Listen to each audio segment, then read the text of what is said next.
I'm very fortunate to have very strong parents that believe in education and coaching and helping the community. So when I was in high school, definitely was recruited by quite a few universities. I'm actually born and raised to go to Arizona State, and my parents pushed me to go on one more trip, but they said you have to do it by yourself. So put me on the plane, and I went to Oklahoma.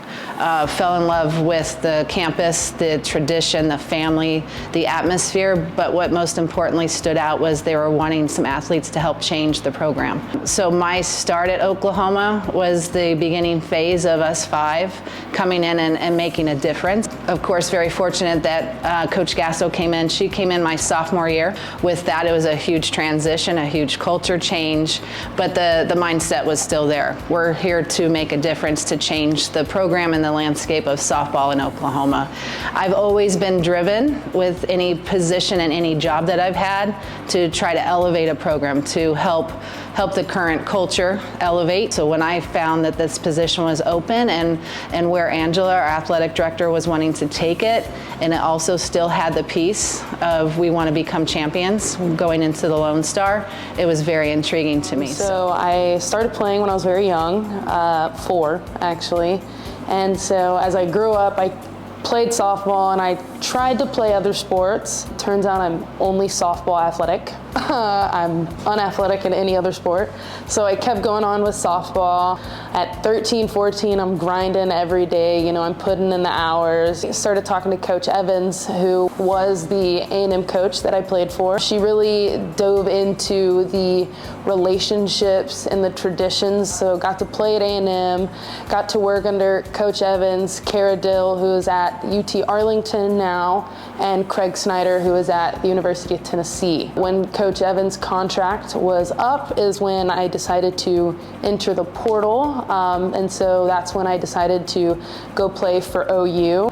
Getting to talk to Coach Gasso was a fun one, just because I guess you could say I'm different in my personality. I'm very out there. I'm sleeved up, you know, it's not your normal everyday style person, and so it was fun to get to see her, you know, put on a smile and really just welcome me. I love a competitive environment. If someone thinks they're gonna outdo me, I'd like to see you try type situation. So I was up for the challenge.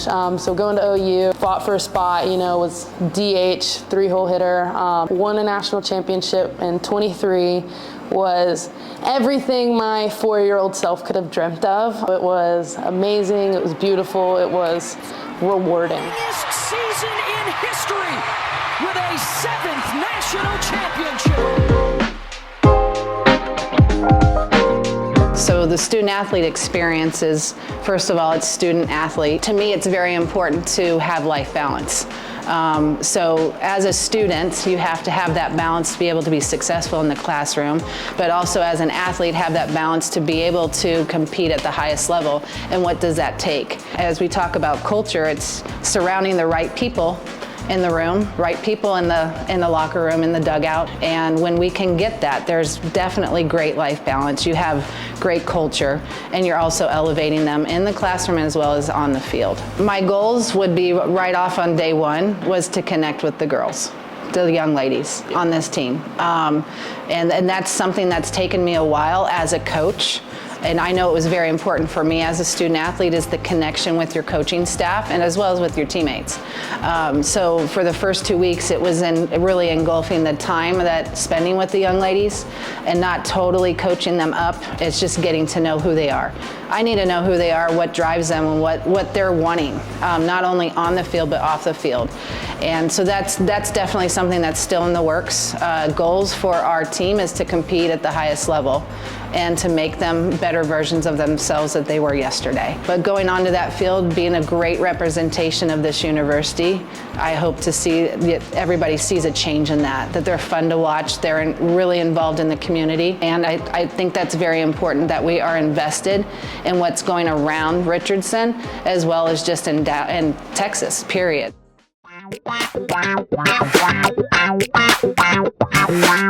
I do. For lunch, if I'm able to, I like to have quesadillas. Yep, I had a moment actually at Texas A&M. I did really well, and I had quesadillas, and ever since then, I have him. But I also had a nickname of that, KCD, so quesadilla. Which is funny because she'll eat quesadillas still for lunch. And now I'm gonna put it together all the time. My superstition, I mean, I am a strap batting glove girl. So mine's more during the game. So like if I swing and miss, it's more, I gotta reset. That was, So then I'll restrap my batting gloves. You know, you can tell sometimes there's some anger in it, but it's all fun at the end of the day, so. Road trip snacks, I love beef jerky. I wish I would also carry a toothpick with me, but it's okay. Or hot Cheetos, and then obviously my energy drink or a Gatorade. Probably would be pickled sunflower seeds. Yeah, definitely pickled sunflower seeds. Shrek 1 through 4. There you go. We're watching Shrek 1 through 4. Fun fact, yes. Play the guitar and drums. Well, I played the flute in high school. But I ride Harleys, so it's pretty fun. Invincible. I would love to be invincible. Yes. Many reasons for that. I'm gonna say teleportation. Travel the world. Sedona, Arizona. I'm from Arizona and I never went to Sedona as a kid, but as I grew up and started to experience different places and stuff, just it's a great, beautiful place.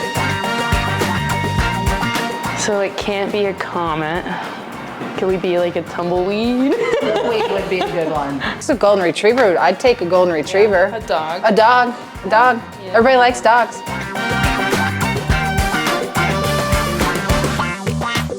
Yeah, there's just something special about Leo. He definitely makes me smile no matter what's going on. And most people that have dogs, they can relate to that same thing. But what is very special is bringing him to practice. The girls are coming in from practice. They probably are stressed out about school. Most of them are, because they're exceptional. They've got to get their A+, not just the A. So when they see him, they just light up. But what's really cute about Leo is he has that golden retriever smile. So he perks his gums up. And so we definitely are going to continue to bring him around because I think it'll help with mental health and help them just take a moment to reset. And it's just what's pretty cool about Leo.